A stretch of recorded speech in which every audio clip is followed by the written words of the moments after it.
Hürmetli vatandaşım Turan Efendi, yakından bir vaziyet doğrusu sözlep kilip atımız. Nurgun suallarını koydunuz. Sualınızı vakti cevap veremedim. Birinci sizge iltimasım şu. Kenki Turan Efendi, sual koyga vakta mesela mançinci liksiyede mandak mazmun. Mançinci liksiyede mandak mazmun dep sual koysanız ben derhal anqıralışım mümkün. Bolması yani qaytadan körüşke qaytadan varaqlaş doğru keladigan. Bu sizge eskertişim.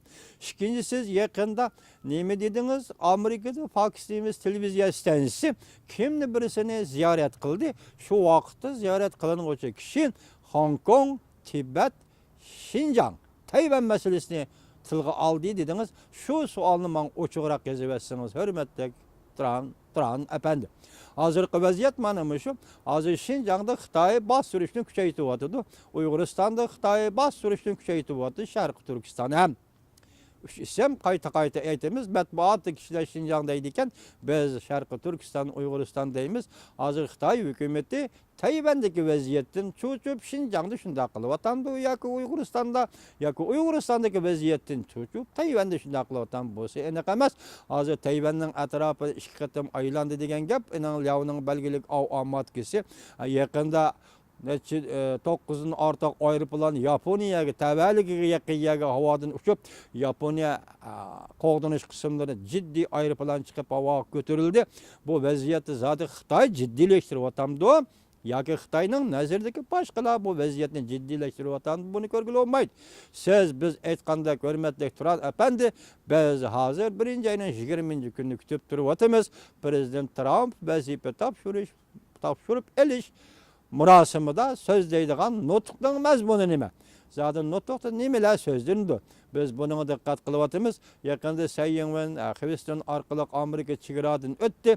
Amerika'nın senatörleri mesela Gross Efendi, bu dikkatten prezident sayılımı çıkan adam oturgu çıkıp Sayın prezidentine karşı aldı. Yani başka senatörler karşı aldı. Gerçi derece aylık kişiler peraz kılgandık. Prezident Trump, prezident Sayın bilen çokum görüşüdü diyen göz karашla hazır biraz suslaşkandık. Bolsa mu? Bırak yanıla buran okşamaydıgan halda. Burun yüzü gelip yüzü kete yariyeti. Hazır yani Amerika'nın senatörleri ve devlet meclisinden nüfuzluk adamları çıkıp Hindistan'da karşı aldı. O kişi bu da San Francisco arkalı kayıt bildi. Sayın Hanım Tayvan'a şu ağırlıkta bu da San Francisco'da Amerika Koşmuş Ştatları hükümetinin karşıdercilik emeldarları ağırlığı çıkıp karşı elip onu Tayvan'a uzutup buydu. Buna dikkat kılıp duruşumuz mümkün. Hazır vaziyet anı şeye kitip atıdı. Hazır en asaslı mesele soda meselesi merkezleşti. Xitayning özüden alıngan bolsa, hazır Xitay nemiş kılıp atıdı? Hazır halk pulunun kursunu düşürüp etdi. Bunun için hazır privatla bazağa çıkarışqa başladı. Onun privatının sanı privatның pulu qanchalik? O 3 trilyon dedi. Yakında Dünya Bankası yoki xalqaro pul muomala fond jamiyatining e'lon qilgan qaraganda Xitoyning o 3 trilyon emas, 1 trilyon atrofidagi privat zapisi bor ekan. O hozir bozorga chiqaryapti yoki bu o'zining Xitoy pulining kursini tushirib o'tishni prezident Trump vazifaga o'ltirg'icha oldirab shunday qilib o'tamdi yoki buning oldi keyinda qanday ma'no va uni biz siz bilan tushunmaymiz. Biroq masala shu ediki, Xitoy pulining kursi tushib ketaveradigan bo'lsa, u vaqt uning qiymati to'laveradigan bo'lsa, bu xalqning turmushiga qanday ta'sir yetkazadi va xalqarodagi tijoratchilar savdo şirketlerinin pul yötkeş meblağ selesi qanday ta'sir ketiydi? Bunun özü bir gap. Hazır endi bir şey keldik. Bugün çisağı 9-10 deyli. 10 kunlik vaqt kaldı. Belki bu 10 gün içinde dumbaq yerilishi mümkün. Endi savdo sohasidagi Aqsaray kirgan kadrlarni, kadrlar emas, Aqsaray kirgan davlat rahbarlarining hammasini bir-birlab tanishtirib o'tdik.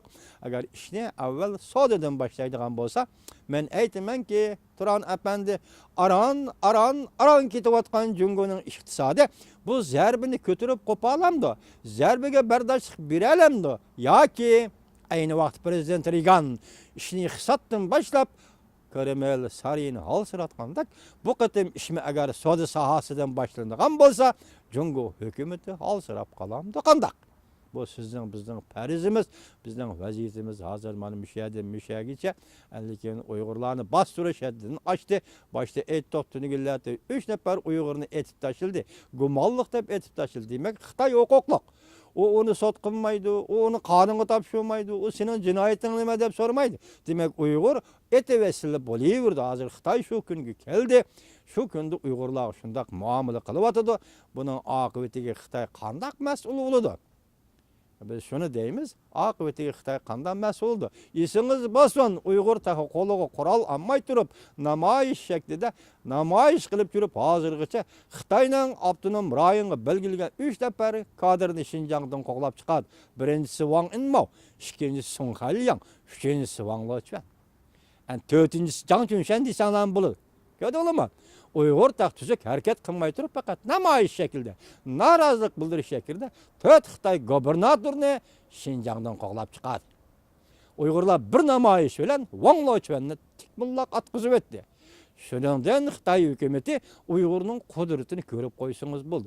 Bu yerda bir so'z aniqki, Xinjiang, Sharqiy Turkiston siz unda xohlagancha o'ng'ay hukmronlik qila oladigan rayon emas.